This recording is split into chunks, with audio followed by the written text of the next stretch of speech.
Yo l'équipe, on se retrouve aujourd'hui pour une nouvelle vidéo où je vais vous présenter 3 webtoons avec un héros qui évolue très rapidement avec l'avancement du webtoon. Je vous embête pas plus avec l'intro et sur ce, commençons la vidéo.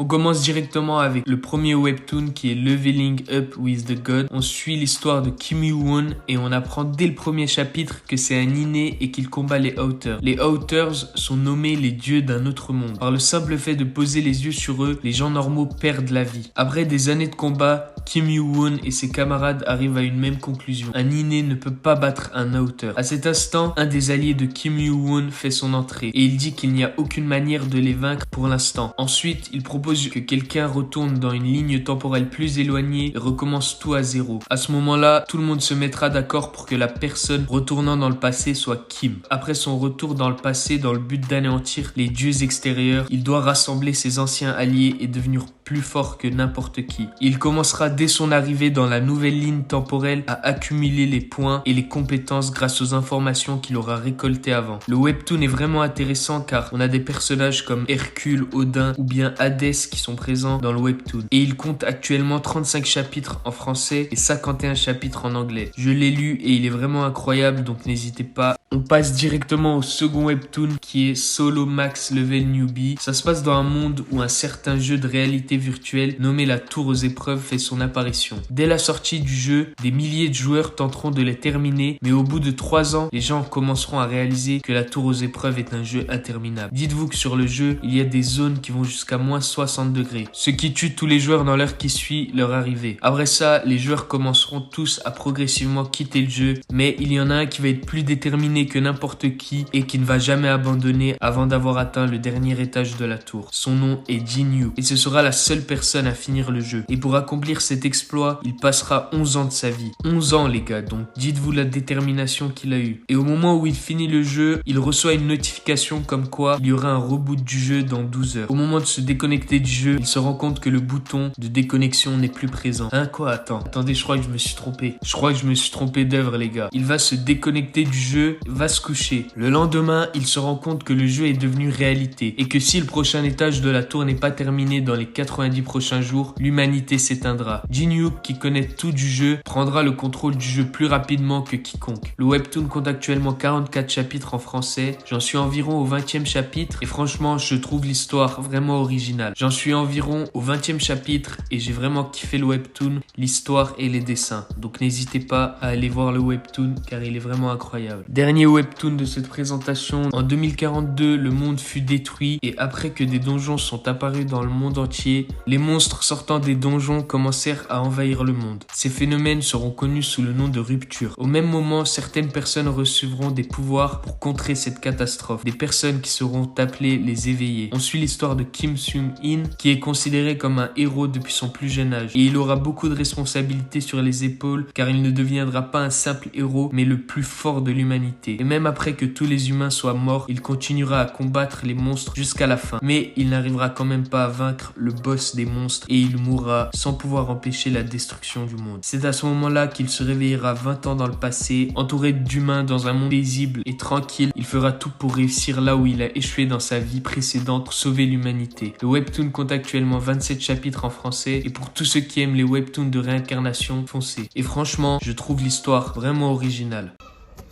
Pardon? Non, plus sérieusement, l'histoire n'est peut-être pas super originale, mais ça n'empêche pas du tout le fait qu'on s'attache au personnage et qu'on aille lire le webtoon, surtout avec de si beaux dessins. Merci à tous d'avoir regardé cette vidéo, j'espère qu'elle vous a plu. N'hésitez pas à mettre en commentaire des webtoons que vous voudriez que je présente, ou bien votre avis sur la façon dont je présente les webtoons, ça m'aiderait beaucoup. En tout cas, je vous souhaite une très bonne journée et on se revoit très vite pour une prochaine vidéo.